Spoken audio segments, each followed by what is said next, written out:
नमस्कार, हमारे इस खास बुलेटिन में आपका स्वागत है। मैं हूं आपके साथ आस्था कौशिक। माफिया अतीक का बेटा असद मिट्टी में मिल गया। शाइस्ता की तलाश जारी है। दूसरी ओर प्रयागराज में अतीक और अशरफ से पूछताछ भी जारी है। नमस्कार, मैं हूं आपके साथ अमित गर्ग शुक्ला। मैं आपको बताऊंगा अतीक गैंग पर पुलिस का शिकंजा कसता जा रहा है। अब अशरफ के साले सद्दाम की तलाश में पुलिस टीम जुट गई है। नमस्कार, मैं हूं आपके साथ शीनम शर्मा और मैं आपको बताऊंगी गाजीपुर में कृष्णानंद हत्याकांड को लेकर मुख्तार अंसारी और उसके भाई अफजाल अंसारी पर जो फैसला आना था, फिलहाल ये फैसला टल गया है, लेकिन फैसला कब आएगा इस खबर को आपको विस्तार से बताएंगे।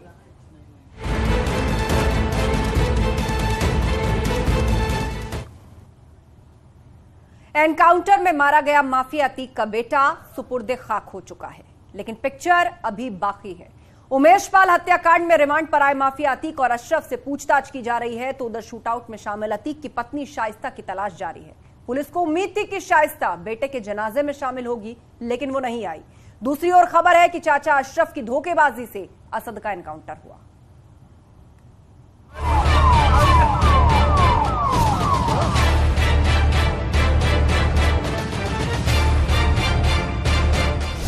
झांसी एनकाउंटर में मारे गए शूटर असद और गुलाम मोहम्मद को प्रयागराज में कब्रिस्तान में दफन कर दिया गया। पोस्टमार्टम के बाद कड़ी सुरक्षा में असद का शव लाया गया।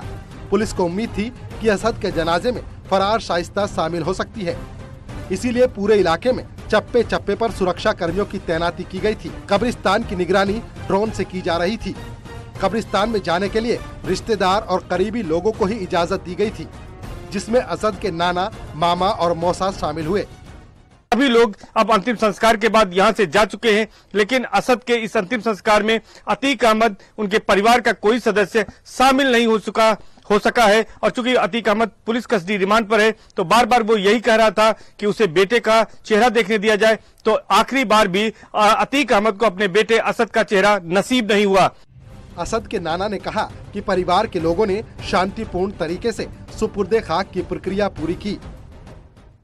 अब इस मौके पर, इस गम के मौके पर और हम ज्यादा कुछ न बोल पाएंगे।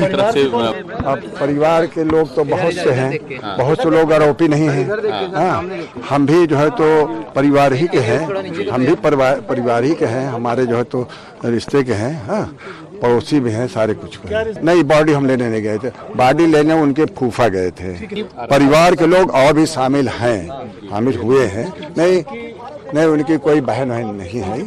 पुश्तैनी जो मकान जहाँ पर, वहाँ पर आप लोग पहले आए थे, चकिया के पास जो मकान गिरा हुआ है, पुश्तैनी मकान वही है। नहीं, देखिए हमने तो पूरी जो है तो कोशिश रखा था, सारे आइटम हमने वहीं रखे थे, नहलाने धुलाने के सारी जो है चीजें हमने वहीं पर मुहैया रखी थी कि हम वहीं पर नहलाएंगे धुलाएंगे। हमने सारे अधिकारियों से भी बताया कि हमको यहीं नहलाना है, सारे सामान भी वहीं पर थे। फिर बाद में जो है तो कहा गया कि नहीं, आपको यहीं नहाना, यहीं सारी सुविधा हो जाएगी। यूपी एटीएस को उम्मीद थी कि शाइस्ता बेटे के जनाजे में जरूर शामिल होगी, लेकिन अभी तक वो हाथ नहीं आई है। हालांकि पुलिस ने इस मामले में 2 महिलाओं को हिरासत में लिया, लेकिन बाद में उन्हें छोड़ दिया। देखिए, असद को जिस प्रकार से सुपुर्द खाक कर दिया, उसको लगभग आधे घंटे के समय, उसके बाद भी यहाँ फोर्स एज इट इज बना हुआ है। जहाँ तक कैमरे की नजर जा रही है, आरएएफ के जवान यहाँ पूरी पेट्रोलिंग कर रहे हैं। और इसके अलावा अगर ये एक खबर सामने आई कि सामने बनी मस्जिद की अगर बात की जाए, ठीक सामने जो मेरे सफेद रंग की एक बिल्डिंग दिख रही है वो मस्जिद है, और मस्जिद में 4 महिलाओं की होने की बात आ रही है, जिसके बाद से फोर्स पूरी तरीके से घेराबंदी कर दी गई है और वो अंदर मौजूद है। अभी ये पुष्टि नहीं हुई कि वो महिलाएं वहाँ 4 अभी हैं कि नहीं, मगर पुलिस का सर्च ऑपरेशन चल रहा है। महिला पुलिस अंदर गई है, वो सब पूछताछ कर रही है, क्योंकि जो मौलवी है उनसे बात कर रही है, और पूरा आसपास सर्च ऑपरेशन चल रहा है। सूत्रों के हवाले से बड़ी खबर यह है कि अशरफ की वादा खिलाफी से असद की जान गई। पुलिस अफसरों से किए वादों से अशरफ मुकर गया था। दरअसल अशरफ ने बरेली से प्रयागराज जाने के दौरान 3 शूटर्स को सौंपने के लिए पुलिस से वादा किया था, लेकिन प्रयागराज से बरेली वापसी करते हुए पुलिस वालों को धमकाता रहा कि किसी भी कीमत पर शूटर्स का पता नहीं बताएगा। पुलिस समझ गई कि अशरफ झांसा दे रहा है।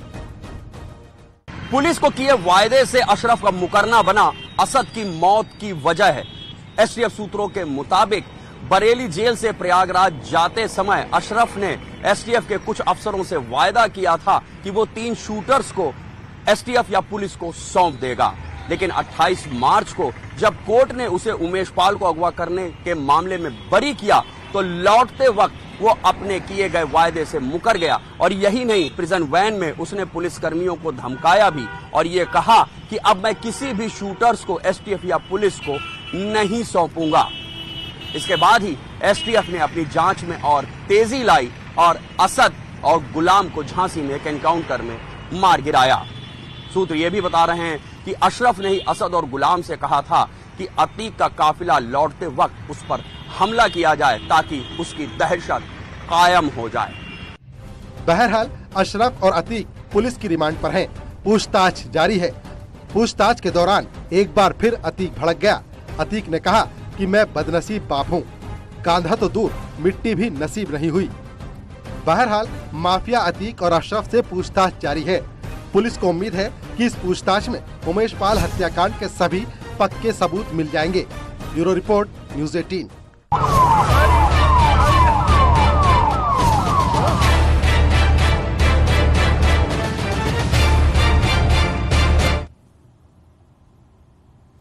तो माफिया के बेटे के मिट्टी में मिलने के बाद पुलिस की आगे की कार्रवाई जारी है। प्रयागराज के धूमनगंज थाने में अतीक और अशरफ से पूछताछ जारी है। इस दौरान अतीक से एटीएस की टीम भी पूछताछ कर सकती है, साथ ही उसके पाकिस्तान कनेक्शन को भी खंगाल सकती है। देखिए प्रयागराज से सर्वेश दुबे की ये रिपोर्ट। माफिया अतीक अहमद और अशरफ से धूमनगंज थाने में लगातार पूछताछ हो रही है और आज जो पूछताछ है वो सुबह से ही यहाँ पर चल रही है। और आज ही अतीक अहमद के तीसरे बेटे असद को सुपुर्द खाक किया गया है। कशारी मसारी में उसका अंतिम संस्कार कर दिया गया है। हालांकि उसमें अतीक अहमद नहीं शामिल पाया, लेकिन उससे जो पूछताछ का सिलसिला है वो लगातार जारी है। 13 अप्रैल की शाम को अतीक अहमद को धूमनगंज थाने लाया गया था और 17 की शाम 5 बजे तक की पुलिस के पास कस्टडी है और इस दौरान उसे पूछताछ हो रही है। न केवल उमेश पाल शूटआउट केस में प्रयागराज पुलिस पूछताछ कर रही है, बल्कि जिस तरह से पाकिस्तानी कनेक्शन सामने आया था उसको लेकर यूपी एटीएस की भी टीम पूछताछ कर रही है। कल यहाँ पर यूपी एटीएस की टीम आई थी और कई घंटे तक पूछताछ की थी। और अभी ये आप 2 गाड़ियां जो सामने देख रहे हैं, इन 2 गाड़ियों में 7 अफसर जो है वो यूपी एटीएस के पहुंचे हैं और एक बार फिर से धूमनगंज थाने के अंदर पहुंचे हैं। और अब माफिया अतीक अहमद और अशरफ से पूछताछ की जाएगी। कल शाम को जिस तरह से यहाँ से कौसाम्बी ले जाया गया था माफिया अतीक अहमद और अशरफ को और पूरा मुफ्ती थाना क्षेत्र में ले जाकर वहां पर कुछ असलहों की भी बरामदगी की गई थी, तो माना जा रहा है कि आज भी जो है यूपी एटीएस पाकिस्तानी कनेक्शन को लेकर अतीक अहमद से पूछताछ करेगी। और जिस तरह की बात कही जा रही थी कि हथियारों और बम का एक जखीरा है अतीक अहमद के पास, जिसे उसने आसपास के इलाकों में छिपा रखा है, प्रयागराज, कौसाम्बी, फतेहपुर और उन्नाव में छिपाया है, उसको लेकर आज जानकारी ली जा सकती है। और देर शाम ये माना जा रहा है कि कल की तरह आज भी कहीं पर दबिश दे सकती है पुलिस और हथियारों की या बम की जो बताया जा रहा था उसकी बरामदगी की जा सकती है। और इसके अलावा और भी कई जो राज हैं उसको यूपी एटीएस उसकी पूछताछ कर सकती है। और अभी चूंकि यूपी एटीएस पहुंची और अब आप देखिए सामने ये धूमनगंज थाना प्रभारी जो कि राजेश मौर्य है वो भी यहाँ पर पहुंच गए हैं, तो माना जा रहा है कि अब पूछताछ एक बार फिर से शुरू होगी और उसके बाद तमाम जो सवाल हैं, चाहे वो पाकिस्तानी कनेक्शन के बारे में हो, हथियारों के बारे में हो और उमेश पाल शूटआउट केस में किस तरह से हथियार इस्तेमाल किए गए, किस तरह से विदेशी वेपन जो है मिले थे। और असद को जब पुलिस ने इनकाउंटर में मार गिराया था, मोहम्मद गुलाम को, उस समय भी वेपन मिले थे, तो इन सब वेपन्स के बारे में भी अभी पूछताछ की जाएगी। तो फिलहाल यूपी एटीएस के 7 अधिकारी जो 2 गाड़ियों से यहाँ पर पहुंचे हैं, इसके साथ साथ धूमनगंज थाना प्रभारी भी राजेश मौर्य यहाँ पर पहुंच गए हैं। तो कुल मिलाकर ये कहा जा रहा है कि ज्यादा सहयोग नहीं कर रहा है, लेकिन एटीएस अपने ढंग से अतीक अहमद से और अशरफ से पूछताछ कर रही है। और माना जा रहा है कि आज शाम को एक बार फिर से अतीक अहमद और अशरफ को एटीएस की टीम और यहाँ पर प्रयागराज पुलिस यहाँ से ले जाएगी और कोई बड़ी बरामदगी की जा सकती है। कैमरा पर्सन संजीव मिश्रा के साथ सर्वेश दुबे, न्यूज़ 18 प्रयागराज। इधर डिप्टी सीएम ब्रजेश पाठक ने अतीक पर कार्रवाई को लेकर विपक्ष की ओर से उठाए जा रहे सवालों को गलत बताया। उन्होंने कहा कि जो कानून संगत कार्रवाई है वो लगातार की जा रही है। उन्होंने साफ कर दिया कि हमारी सरकार बिना भेदभाव कार्रवाई करती आई है और करती रहेगी। सर, जिस तरीके से अतीक अहमद पर जो कार्रवाई हो रही है, जो उसके लड़के का एनकाउंटर हुआ, समाजवादी पार्टी कर रही है भाजपा भाईचारे के खिलाफ है, ओवैसी का भी बयान है। अपराधियों के मामले में जाति धर्म संप्रदाय नहीं देखा जाना चाहिए। प्रदेश की जनता कभी माफ नहीं करेगी। हमारी प्रतिबद्धता है कि उत्तर प्रदेश में हम अपराध पर 0 टॉलरेंस के नित्य काम करेंगे। आज उत्तर प्रदेश में कानून का राज है और भयमुक्त शासन हुआ है। सर, जिस तरीके से एक वर्ग को विपक्ष आरोप लगा रहा है कि एक वर्ग पर कार्रवाई हो रही है, गलत है। अभी 2 दिन पहले जो काउंटर पश्चिमी उत्तर प्रदेश में हुआ उसके बारे में कोई चर्चा नहीं करना चाहेगा। सभी अपराधी अपराधी हैं, इसको जाति धर्म से ना जोड़ें।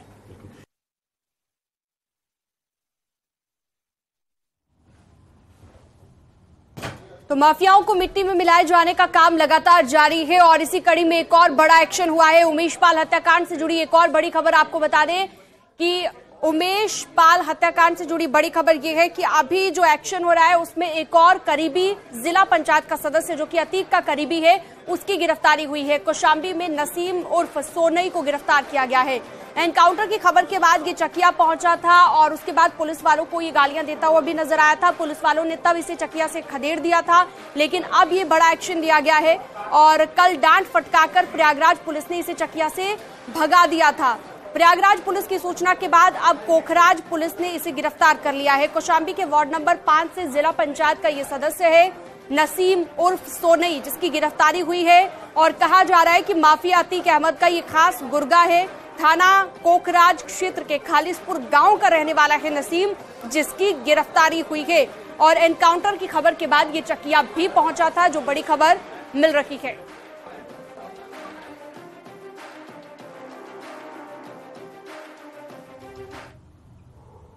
वहीं अतीक के बेटे को खाक में मिलाने के बाद पुलिस की तैयारी अब उसके गुर्गों को दबोचने की है। अब पुलिस के रडार पर अशरफ का साला सद्दाम भी आ चुका है, जिसकी तलाश पुलिस कर रही है। सद्दाम पर यह आरोप है कि उसने अपने जीजा अशरफ के कहने पर कई वारदातों को अंजाम दिया है। पुलिस ने सद्दाम पर 25,000 का इनाम भी घोषित किया है।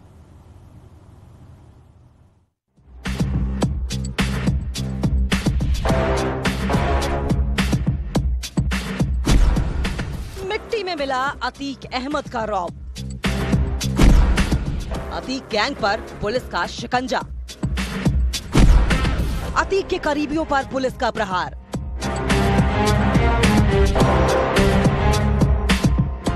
अतीक के बेटे असद को एनकाउंटर में ढेर करने के बाद यूपी पुलिस का ए गैंग पर शिकंजा कसता जा रहा है। अब यूपी पुलिस के रडार पर अतीक के भाई अशरफ का साला भी आ गया है। बरेली पुलिस ने अशरफ के साले सद्दाम पर 25,000 का इनाम घोषित कर दिया। सद्दाम की तलाश के लिए टीमें भी लगाई गई हैं। बताया जा रहा है कि अशरफ अपने साले सद्दाम से कई वारदातों को जेल में ही रहकर अंजाम दिलवाता रहा है। सद्दाम पर भी कई मामले दर्ज हैं, जिनमें पुलिस को उसकी तलाश है। चैनपुर में 86/23 एक मुकदमा पंजीकृत किया गया था, जिसमें एक अभियुक्त वांछित चल रहा है सद्दाम। उसके ऊपर वरिष्ठ पुलिस अधीक्षक महोदय द्वारा 25,000 रुपए का इनाम घोषित किया गया है और जो भी विधिक कार्रवाई शेष है बरेली पुलिस द्वारा उसमें की जा रही है। असद के एनकाउंटर के बाद सबसे बुरा हाल अतीक का देखने को मिला। जिस प्रयागराज में उस वक्त अतीक की तूती बोलती थी, अब उसका वो रौब मिट्टी में मिल गया है। और ये सब उमेश पाल हत्याकांड के बाद हुआ, जब पुलिस ने एक एक कर अतीक के गैंग के खिलाफ ताबड़तोड़ एक्शन लिया। इस दौरान अतीक के कई गुर्गे जेल की सलाखों के पीछे पहुंच गए तो कई गुर्गे ढेर हो गए। हमले की आशंका की वजह से जिस अतीक अहमद को वज्र वाहन के जरिए पेशी के लिए लाया जाता रहा, उसे अब पुलिस की एक जीप में ले जाया गया। जो सख्ती है वो पहले जैसी नहीं दिखाई दे रही, क्योंकि वज्र वाहन में ये दोनों नहीं बैठे हुए हैं। नॉर्मल जो गाड़ी है पुलिस की, उसी के अंदर बिठा करके और आगे इन्हें लेकर के जाया जा रहा है। इस पुलिस गाड़ी के आगे मुझे एक गाड़ी दिखाई दे रही है और पीछे भी 1 से 2 गाड़ियां लगी हुई हैं। उमेश की हत्या में इस्तेमाल हथियार बरामद। हथियारों के साथ अतीक के 5 गुर्गे गिरफ्तार।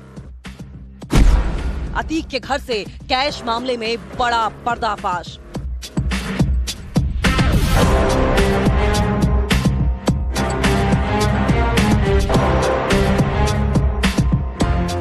इस बीच पुलिस ने उमेश पाल हत्याकांड में इस्तेमाल किए गए हथियार बरामद कर लिए। बताया जा रहा है कि यूपी के कौशाम्बी से ये हथियार बरामद किए गए और दावा है कि पुलिस की सख्ती से अतीक अहमद और उसके भाई अशरफ ने हत्याकांड में इस्तेमाल हथियार को छिपाने का राज उगल दिया। पुलिस दोनों को लेकर कौशाम्बी पहुंची और सैयद सरावा गांव से हत्याकांड में इस्तेमाल हथियार को बरामद कर लिया। हथियारों के साथ अतीक अहमद के 5 गुर्गों को भी पुलिस ने गिरफ्तार किया है।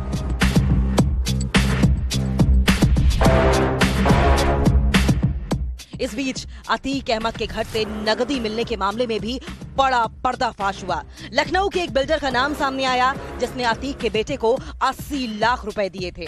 ये पैसा उमेश पाल हत्याकांड से 2 दिन पहले दिया गया था, जो कि हत्याकांड में शामिल शूटर्स में बांटा जाना था। पुलिस और एसटीएफ की पूछताछ में ये पर्दाफाश हुआ है। दरअसल 21 मार्च को अतीक अहमद के दफ्तर पर छापा पड़ा था, जिसमें 80 लाख रुपए बरामद किए गए थे।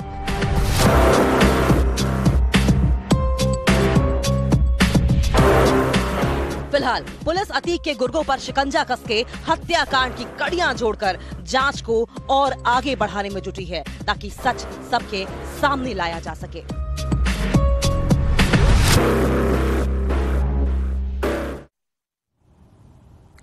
इसके अलावा अतीक गैंग पर अब ईडी का शिकंजा भी कसने लगा है। ईडी ने अतीक अहमद के करीबियों और मददगारों को समन भेजा है। बताया जा रहा है कि एसपी के पूर्व विधायक को भी ईडी ने रडार पर लिया है। जिन लोगों को समन भेजा गया है उनमें समाजवादी पार्टी के नेता और पूर्व विधायक आसिफ जाफरी का नाम भी शामिल है। आसिफ कौशांबी की चायल सीट से साल 2012 में बीएसपी के टिकट पर विधायक चुने गए थे। आसिफ जाफरी को समन जारी किया गया है। आसिफ जाफरी के अलावा अतीक के 10 करीबियों और मददगारों को अलग अलग तारीखों पर बयान दर्ज करने के लिए बुलाया गया है। सभी को प्रयागराज के सिविल लाइंस इलाके में स्थित दफ्तर में बयान देने के लिए बुलाया गया है। जिन लोगों को पूछताछ के लिए बुलाया गया है उनकी भूमिका गंभीर होने पर ईडी उनकी गिरफ्तारी भी कर सकती है। करीबियों के बयान के आधार पर जांच एजेंसी माफिया अतीक अहमद और उसके परिवार वालों से भी पूछताछ करेगी।